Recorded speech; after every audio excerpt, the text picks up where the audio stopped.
अभिराम वाणी पर आपका हार्दिक स्वागत है। अभिराम साहित्यिकी के इस YouTube मंच पर आप सभी को उमेश महादोशी का सादर प्रणाम। मित्रों, आपको याद होगा अभिराम साहित्यिकी के इस YouTube मंच का आरंभ पिछले मंगलवार दिनांक 25 अगस्त 2020 को बहन डॉक्टर संध्या तिवारी के लघुकथा संग्रह अंधेरा उबालना है के लोकार्पण कार्यक्रम के प्रसारण से हुआ था। इस चैनल पर फिलहाल दिसंबर 2020 तक लघुकथा के एक महत्वपूर्ण कार्यक्रम का नियमित प्रसारण करने का निर्णय हुआ है, जिसकी जानकारी इस वीडियो के प्रसारण के तुरंत बाद के वीडियो में आपको दी जाएगी। किंतु हमने यह भी निर्णय लिया है कि यथासंभव मंगलवार को एक विविधा कार्यक्रम के प्रसारण का प्रयास किया जाएगा, जिसमें पुस्तक और पत्र पत्रिकाओं पर चर्चा के साथ कुछ अन्य महत्वपूर्ण सूचनाओं, कार्यक्रम रफ्टों तथा लघुकथा से इतर विधाओं के कार्यक्रमों को शामिल किया जाएगा। इसी श्रृंखला में मैं आज मंगलवार दिनांक 1 सितंबर 2020 को विविधा के अंतर्गत सुप्रसिद्ध कवि अग्रज श्री नारायण सिंह निर्दोष के हाल ही में प्रकाशित काव्य संग्रह सुनो नदी पर अपने विचार प्रस्तुत कर रहा हूं। लेकिन सुनो नदी पर कुछ कहने से पहले मैं निर्दोष जी के व्यक्तित्व के बारे में कुछ विशेष रूप से कहना चाहता हूं। मित्रों, संवेदनशीलता और व्यक्तित्व की दृष्टि से हर कवि में कुछ विशेष होता है, किंतु अग्रज निर्दोष जी के व्यक्तित्व में एक विशेष बात यह रही है कि अपनी युवावस्था में उन्होंने स्वाध्याय, स्वविवेक और अपनी ही अंतः ऊर्जा से प्रेरित होकर कविता के क्षेत्र में स्वयं तो संघर्ष किया ही, उन्होंने अनेक युवा कवियों के मार्गदर्शक मित्र की भूमिका भी निभाई।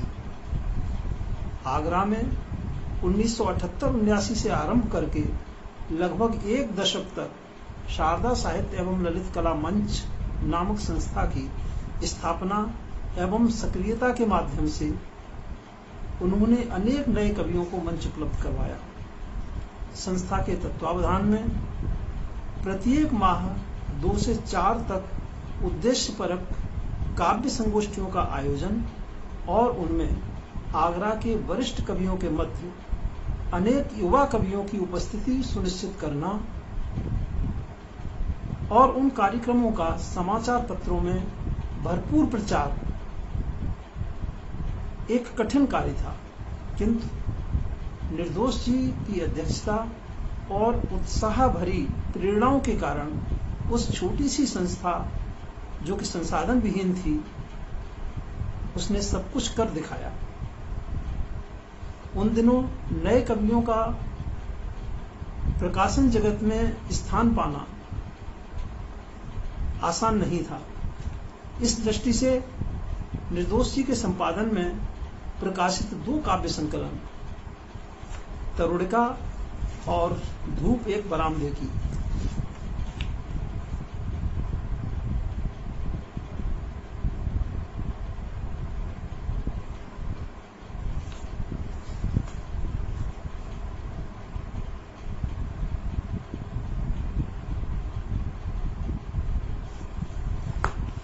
इन दोनों पुस्तकों का प्रकाशन अत्यंत महत्वपूर्ण सिद्ध हुआ था।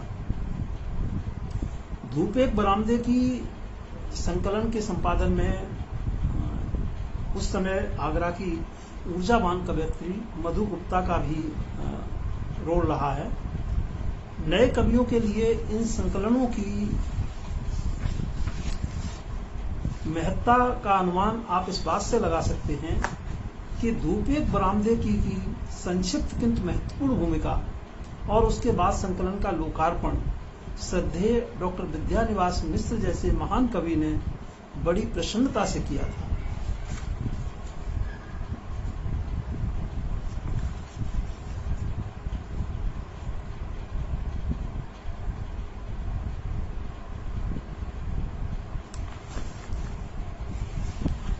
मित्रों, वह परिवेश मेरे लिए भी सौभाग्य की टोकरी बन गया था। रैगिंग में कॉलेज के सीनियर्स द्वारा पकड़ा गया मैं सीधा निर्दोष जी के बाड़े में ले जाकर छोड़ा गया। रैगिंग में प्रत्येक प्रश्न का कुछ न कुछ जवाब देने की खूबसूरत सजा में मुझे मिला एक अग्रज, एक मित्र और एक मार्गदर्शक। मैं आज भी सोचता हूँ, यदि मेरी रैगिंग न हुई होती तो मुझे निर्दोष जी का सानिध्य न मिला होता, और यदि निर्दोष जी का सानिध्य न मिला होता तो मैं जैसा गांव से आया था शिक्षा पूरी करके शायद वैसा ही लौट गया होता। संकोच की दुनिया से खींचकर साहित्य की दुनिया से परिचित कराने वाला कोई नहीं था मेरे आसपास।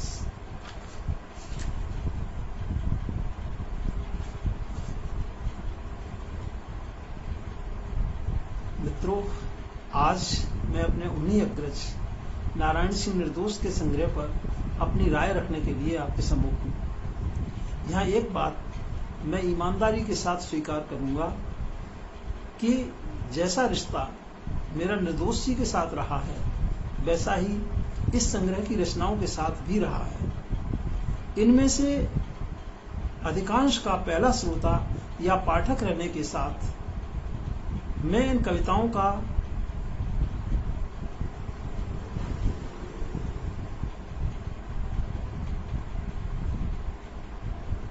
बल्कि उन पर जरूरी गैर जरूरी बहसों का पहला हिस्सेदार भी रहा हूं। इस रिश्ते से कई कविताओं के उस मर्म तक मेरी पहुंच बनी है जहां तक इनके सामान्य पाठक होने पर संभव नहीं थी। इसलिए सुनो नदी पर मेरे विचार केवल एक रिश्ते का निर्वाह मात्र नहीं है, अपितु उस रिश्ते के माध्यम से उनके यथार्थ तक पहुंचने की प्रक्रिया का परिणाम है। मित्रों, समकालीनता की दृष्टि से कविता का चरित्र परिस्थितियों, वातावरण और जीवन मूल्यों में होने वाले परिवर्तनों के अनुरूप बदलता रहा है। इस बदलाव का स्वागत होना ही चाहिए, लेकिन कविता को पाठक से जोड़ने की दृष्टि से विचार और अनुभूति का समन्वय और संयोग समकालीन कविता का सबसे महत्वपूर्ण पक्ष है। यह संयोग जब सहज सरल बिंबों के माध्यम से सामने आता है तो कविता का आस्वाद कई गुना बढ़ जाता है। इस दृष्टि से निर्दोष जी के इस काव्य संग्रह सुनो नदी की कविताएं पाठकों के लिए साहित्यिक आस्वाद का अनूठा उदाहरण है। श्री नारायण सिंह निर्दोष युवा कवि के रूप में 70 के दशक के अंतिम 2-3 वर्षों में उभरते हैं। 1981-82 तक आते आते वह नई कविता में अपनी पहचान बनाते दिखाई देते हैं। 1980 में रचित कविता मैं बेशरम का पेड़ हूं अपनी भाषा व शैली के साथ अपनी संवेदनात्मक अनुभूति और विचार के समन्वय को लेकर उन्हें स्थापित कवियों के मध्य बल्कि उनके बराबर लाकर खड़ा कर देती है। उन दिनों आगरा के साहित्यिक परिवेश में इस कविता को जो सम्मान मिला वह अविस्मरणीय है। इसके बाद एक दशक के अंदर उनकी कई रचनाएं, जैसे ये कैसे सपने हैं 1982 में रचित, तुम भी तो छोड़ आए गांव पंछी 1983, भेड़िया 1983, पिता को संबोधित एक कविता 1985, मैं अपराधी हूँ शांत झील 1985, नदी 4 कविताएं 1989, धरती पर उतरा आकाश 1990 आदि बेहद प्रभावित करती हैं। प्रभावशीलता का यह तारतम्य निरंतर अस्पताल 3 कविताएं 1993, भूकंप 1996, मंडी हाउस 1996, तुम्हारी निगाह में रहते हुए 1996, अचानक एक विचार 1998, राहतें 2004, पतीले में उबल रहा है दूध 2005, जंगल एक दृश्य 2014, सौहार्द 2018, क्या कुछ नहीं करना पड़ता 2018, सामने आकर खड़ा हो गया डर 2019, फिर भी डर तो लगता है 2020 बना हुआ दिखाई देता है। इस निरंतरता में विषयगत विविधता से संपृक्त चिंतन रचनात्मकता का प्रभावशाली कोलाज प्रस्तुत करता है और ये कविताएं समकालीन कविता के एक महत्वपूर्ण पड़ाव का प्रमाण बनती हैं। इन कविताओं को पढ़ते हुए कई महत्वपूर्ण तथ्य सामने आते हैं। समकालीन मानव और उसके परिवेश का सटीक प्रतिबिंबन अनेक कविताओं में हुआ है। उनका कवि किसी वाद या विचारधारा का प्रवक्ता बनने से इतर अपने रचनात्मक दायित्व, जिसमें जीवन की आलोचना के बावजूद मानव के विकास की भावना से जनित चिंतन और अनुभूति का समन्वय सर्वोपरि है, के प्रति समर्पित है। वह अपनी भावनात्मक शक्ति का रचनात्मक उपयोग करता है, जैसे हजामत पतीले में उबल रहा है दूध जैसी कविताएं। मनुष्य को मनुष्य से विलग करने वाले और पथभ्रष्टक तत्वों का प्रतिकार करता है, जैसा कि भूकंप कविता में हुआ है। मनुष्य को मनुष्य से कमतर मानना उसे स्वीकार नहीं है, शायद इसलिए कि वह जीवन को निर्बाध और भरपूर जीने का अवसर चाहता है। इस दृष्टि से निर्दोष जी की कविता में कई जगह प्रतिरोध की ऊर्जा का समावेश भी दिखाई देता है। उदाहरण के लिए कत्लगाह, विरोध, पिता को संबोधित एक कविता जैसी रचनाओं को देखा जा सकता है।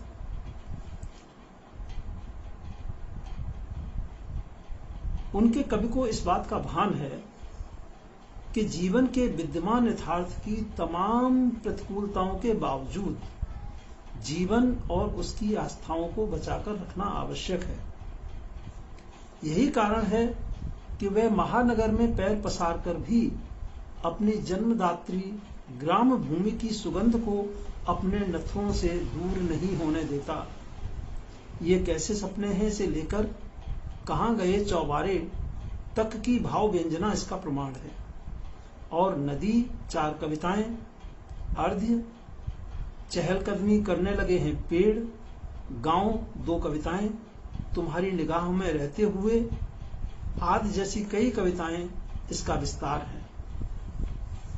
निसंदेह इन कविताओं के कवि को स्थितियों परिस्थितियों का जायजा लेने की सनक है।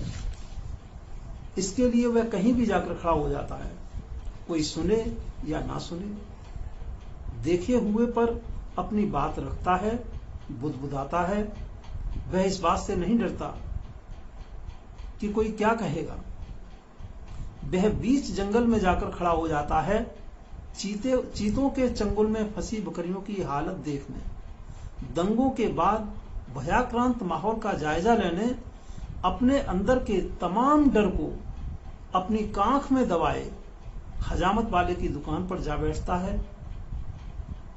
गांव, नगर, देश, यहां तक कि मनुष्य के अंदर घुस आए भेड़िए के सकुशल लौट जाने की प्रार्थना करते लोगों का तमाशा देखने खड़ा हो जाता है।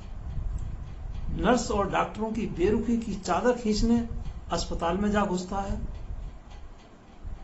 पुस्तकालय में घुस जाता है, शोक मग्न सी कुर्सियों पर लटकी गर्दनों की तस्वीर उतारने, एक शरारती बच्चे की तरह अपनी घूमती हुई आंखें लिए धरती पर उतरे आकाश के उड़न खटोले में जाकर छुप जाता है, उसकी असलियत को उछालने। इस सनक का वास्तविक सच ये है कि उसमें गहरी रचनात्मकता निहित है। कवि की सनक के पीछे उसकी अडिग आस्था है, प्रेम को स्थापित करने की भावना है। कविता दर कविता जिसे आप तरल होती अनुभूति के रूप में अपने अंतर में उतरता पाएंगे। शिल्प की दृष्टि से इन कविताओं का प्रभाव उनके भावों व विचारों को रूपायित करने वाले भाव चित्रों और बिंब चित्रों में निहित है। भावनात्मकता के साथ शाब्दिक लय और गति के साथ उसमें उठने वाली तरंगें कविता के सौंदर्य में अभिवृद्धि करती हैं। बिंबों के साथ भाषा की सरलता सहजता संप्रेषण को बढ़ाने वाली है। मैं बेशर्म का पेड़ हूं, वंचित वर्ग की पीड़ा को बेशर्म के पेड़ यानी पौधे के बिंब के माध्यम से जिस सहजता, सरलता और सटीकता से अभिव्यक्त करती है वह बेहद दुर्लभ है। कई संदर्भों में बेशर्म, जो अलग अलग क्षेत्रों में अलग अलग नामों से जाना जाता है, के पौधे की प्रकृति से वंचित वर्ग के साम्य के कारण इस वर्ग के जीवन से जुड़े विभिन्न पक्षों में को कविता के अलग अलग बंदों में अत्यंत सुंदर व स्वाभाविक अभिव्यक्ति मिली है। रचना में लिए गए तुकांतों के साथ लय, गति, लोच एवं भावों विचारों की तरंगें देखते ही बनती हैं। भेड़िया का बिंब एक सार्थक बिंब है। आतंक के साथ मनुष्य के अपने अंतस में बैठे भेड़िएपन को रूपायित करते इस बिंब को कवि ने एक अलग अंदाज में प्रस्तुत किया है। वह आता है हमारे बुलावे पर और हमी में से एक एक कर सभी को फाड़ खाता है। कोई नहीं करता उसका सामना, सभी करते हैं उसके सकुशल लौट जाने की कामना। एक आश्चर्यजनक यथार्थ है कि लोग भेड़िए के अंत की कामना करने की बजाय उसके सकुशल लौट जाने की कामना करते हैं। यह मामला किसी भी तरह से जीव संरक्षण का नहीं, मनुष्य के स्वभाव में व्याप्त भीरुता और अकर्मण्यता का है। राजनीतिक चरित्र पर कविता लिखना आम प्रचलन में है, किंतु निर्दोष जी को आम तरीके से बात करना अच्छा नहीं लगता। लड़ने का मन कविता के भाव चित्र में राजनीतिक चरित्र को उन्होंने कुशल शिल्पी की तरह मानवीय मूल्यवत्ता मन बिल्कुल नहीं होता लड़ने का से जोड़ा है। मजदूरने बच्चे नहीं जनती भी एक प्रभावशाली भाव चित्र है, जो मजदूर वर्ग के देश व समाज के साथ रिश्ते और उसके संघर्ष को एक अलग दृष्टि से प्रस्तुत करता है। ठप्पे लगे हुए मजदूर जनती हैं मजदूरने, देश के विकास के लिए अंततोगत्वा, ताकि जब थक जाएं वे और उनके मर्दों के शरीर तो रुके नहीं देश का विकास। देश का विकास इन मजदूरों के लिए एक ऐसा चक्रव्यूह है जिसमें ये घुस तो जाते हैं, पर तमाम छटपटाहट के बावजूद पीढ़ी दर पीढ़ी निकलना संभव नहीं होता। यह केवल पीड़ा की अभिव्यक्ति नहीं है, कर्म के विरुद्ध भाग्य की विडंबना का उसके प्रति कवि का प्रतिरोध भी है। ऐसे ही प्रतिरोध का एक और भाव चित्र मिलता है पिता को संबोधित एक कविता में। फसल माफियाओं द्वारा जबरन काट ले जाने से दुखी पिता को युवा पुत्र का प्रतिरोध, संप्रक्त ढांढस इन शब्दों में व्यक्त होता है। अब पुनः नहीं दोहराए जाएंगे वे दृश्य, चिंता न करो पिता। संग्रह की शीर्षक कविता के अंतर्गत नदी 4 कविताएं में पुरुष की जहां स्त्री के सामाजिक दुराभाव की स्वीकारोक्ति है, वहीं उसके समर्पण के प्रति निष्ठा व आदर भाव देखते ही बनता है। इस कविता का नायक पुरुष जरा भी अहंकारी नहीं है। इसी श्रृंखला में अलगनियों पर कविता रिश्तों को निभाने में झुलसती स्त्री की व्यथा के भाव संपृक्त वृत्त चित्त जैसी है। स्त्री की स्थिति कपड़े धोने में भीग गई औरत सूखती है अपने ही जिस्म की बुझी बुझी आंच से, या फिर पतीले के नीचे जल रही लौ से। और उसका समर्पण, कपड़ों पर इस्त्री करने में जुटी औरत मिटा रही होती है हर रोज पुरुष के माथे पर पड़ी हुई अनगिनत सिलवटें। दोनों के गहरे भावार्थ हैं। पति पत्नी के प्रेम एवं विश्वास का विस्तृत फलक होता है, जिससे उतरकर जीवन न तो सहज हो पाता है न ही निर्बाध। तुम्हारी निगाह में रहते हुए कविता इसी फलक पर पौंढ़ते प्रेम के विस्तार को रूपायित करती है। मित्रों, इस संग्रह में 9 नवगीत भी शामिल हैं। इन नवगीतों में कवि की चिंताओं व चिंतन से जनित कथ्यों की निरंतरता भी है और उनका विस्तार भी। निसंदेह इन नवगीतों में भावों एवं बिंबों की नव्यता गीत में ढलती देखी जा सकती है। समंदर को छुआ मैंने रचना की इन पंक्तियों में दौड़ती लहरों को देखकर कवि बिल्कुल नए बिंब को पकड़ता है। हैं दौड़ती लहरें पांव छूने को, मैं हूं कि पीछे हट जाता हूं, कुछ देर ही सही संकोच बस अपने आप में सिमट जाता हूं। इसी गीत में सांसों के लंगर को छुआ मैंने की नव्यता भी द्रष्टव्य है। एक अन्य गीत का यह बिंब देखें। पेड़ों ने लाद लिए बर्रों के छत्ते, सीख गए राजनीति डाल और पत्ते। अन्य नवगीतों में भी ऐसे उदाहरण दिखाई देते हैं। एक उदाहरण है, कहाँ गए वो अगरबत्तियों से दिन, या उसी रचना में माफ कर दी गई वो गलतियों से दिन। दूसरा उदाहरण देखें, झील में खिलते कमल की तरह हो, तुम मेरे शेर और गजल की तरह हो। तीसरा उदाहरण है, ये जो छपे पांव आपके रेत के फूल हैं, रेत के फूल। और चौथा उदाहरण है कि आप शर्माए तो फूलों को पसीना आ गया। फूलों को पसीना आना एक अलग तरह का बिंब है। ये कुछ बिंब हैं। समकालीनता के सूत्रों को अद्यतन करते हुए कोरोना के यथार्थ को इन पंक्तियों में पिरोकर कवि ने गोया इस संग्रह की काव्य यात्रा को संपन्न किया है।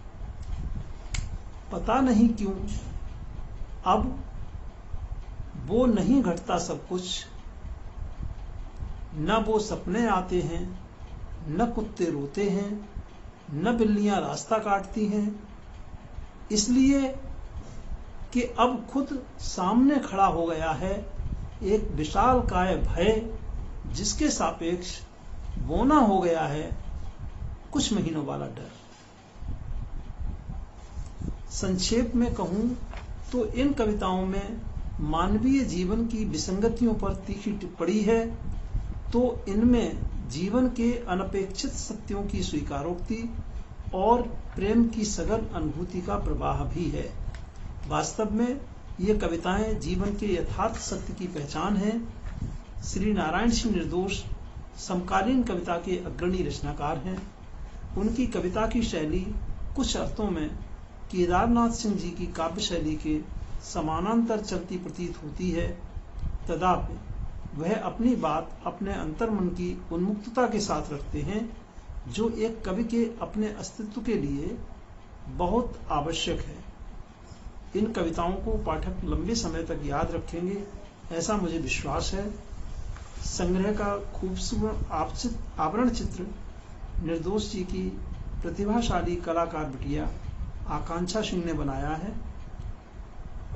कविताएं उभरती हुई चित्रकार अनुभूति गुप्ता के रेखांकनों से सज्जित हैं। पुस्तक का प्रकाशन श्वेत वर्ण प्रकाशन, जिनका पता है फ्लैट संख्या 232 S/F पॉकेट B1 लोकनायक पुरम नई दिल्ली 110041।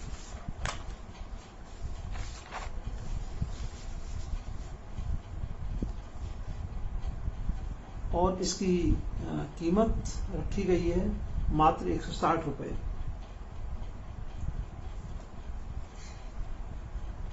ये पुस्तक है दोस्तों, जिसकी लेफ्ट भूमिका सुप्रसिद्ध साहित्यकार और पूर्व IPS अधिकारी श्री ध्रुव गुप्त जी ने लिखी है।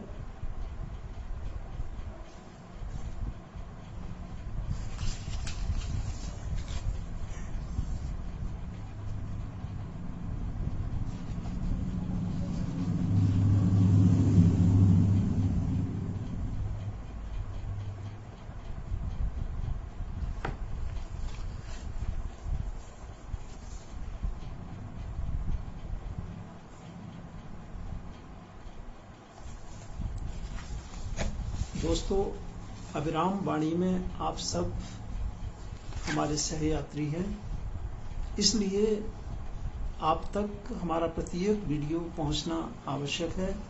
लिहाजा मेरा निवेदन है कि यदि आपने अभी तक इस चैनल को सब्सक्राइब नहीं किया है तो आज अवश्य कर लें।